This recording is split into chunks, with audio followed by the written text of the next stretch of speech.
नमस्कार दोस्तों, आप सभी का स्वागत है मेरे यूट्यूब चैनल पर। दोस्तों, केंद्रीय विद्यालय संगठन की ओर से एक और नया नोटिस जारी किया गया है और इस नोटिस में आप देख सकते हो, this is to inform that the computer based test of the post of assistant section officer and senior secretary assistant to be filled through direct requirement was conducted on 11/3/2023 by CBSE. 11 March को जो paper हुआ था CBSE के द्वारा, ठीक है। और आप जानते हैं कि दो पोस्ट थी, एक आपकी असिस्टेंट सेक्शन ऑफिसर की थी एएसओ की, और एक सीनियर सेक्रेटरी असिस्टेंट की थी। तो इसमें क्या था कि इसमें डॉक्यूमेंट वेरिफिकेशन के लिए बुलाया गया था। पहला और दूसरा राउंड चला था, और पहला दूसरा राउंड जो चला था, एक 15 से 16 चला था और एक 23 से 24 जून को चला था। ठीक है, यहाँ पे डॉक्यूमेंट वेरिफिकेशन के लिए इन बच्चों को बुलाया गया था। एक बार पहले राउंड में बुलाया गया था, फिर दिन दूसरे राउंड में बुलाया गया था। और इसमें क्या था कि इसमें ऐसे बहुत से कैंडिडेट ऐसे निकले हैं कि जो नॉट एलिजिबल थे। ठीक है, जब सारा कुछ स्क्रूटनी कर लिया गया, देख लिया गया, तो फिर क्या हुआ कि एक बार तीसरा राउंड फिर बुलाया जा रहा है। और तीसरा राउंड बुलाने का यही है कि बहुत बच्चे जो पहला राउंड था और जो दूसरा राउंड था उसमें एब्सेंट थे, तो उनको एक और मौका दिया गया है और उनको तीसरे राउंड में भी बुलाया गया है। और बाकी जो बच्चे और बचे हुए थे उनकी भी एक अलग से सेपरेट लिस्ट निकाली गई है तीसरे राउंड की, और उनको डॉक्यूमेंट वेरिफिकेशन के लिए बुलाया गया है। जब यहाँ आप नीचे आओगे तो देखो, यहाँ साफ साफ लिखा हुआ है, KVS has decided to provide an opportunity to those candidates who were absent during first and second round of document verification due to any reason can appear for their document verification in third round at the venue.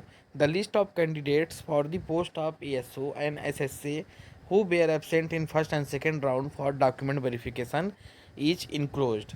The list of fresh candidates shortlisted for third round of document verification is enclosed. ठीक है, अब ये देखो, ये date रखी गई है ASO का। अगर आपने फॉर्म भरा होगा, एग्ज़ाम दिया होगा, ठीक है, तो उस हिसाब से अगर आपका डॉक्यूमेंट वेरिफिकेशन नहीं हुआ है तो तीसरी लिस्ट भी बनी हुई है, आप जाके अपना डॉक्यूमेंट वेरिफिकेशन करा ले। ठीक है, और ये देखो, इसकी वेन्यू क्या है, इसका वेन्यू है केंद्रीय विद्यालय जेएनयू कैंपस। ठीक है, नई दिल्ली में है। 12 से 13 अगस्त को बुलाया गया है असिस्टेंट सेक्शन ऑफिसर यानी कि एएसओ को बुलाया गया है। रिपोर्टिंग टाइम रखी गई है 8:30 बजे। तो आपका 12 से 13 अगस्त तक जो है आपका इनका डॉक्यूमेंट वेरिफिकेशन होगा। ठीक है, 8:30 बजे रिपोर्टिंग टाइम रखी गई है। फिर आपका एसएसए का जो है रिपोर्टिंग टाइम यहाँ पे 8:30 AM है। और इनका जो वेन्यू है, इनका है आर के पुरम नई दिल्ली। इनको भी नई दिल्ली में बोला गया, केंद्रीय विद्यालय सेक्टर 8 में। और इसका भी 12 और 13 अगस्त ही रखा गया है। ठीक है, ये सारा कुछ यहाँ पे बताया गया है, तो ये देख लो। और ये लिस्ट है जो बच्चे वहाँ पे, फ्रेश वाली भी लिस्ट है इसमें, और ऐसे ही बच्चे जो कि आपके जो छूट गए थे उनकी भी एक अलग से सेपरेट लिस्ट बनाई गई है।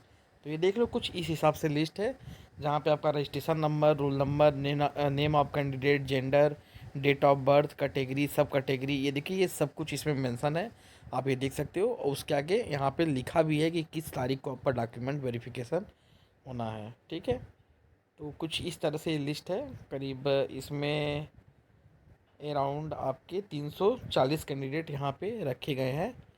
और ये जो ऐसे बच्चे हैं जो कि एब्सेंट हो गए थे, list of candidate who were absent during first and second round of document verification, ये उनको यहाँ पे बुलाया गया है। जैसे ये देख लो, यहाँ पर भी उनका सेम वही तरह से है।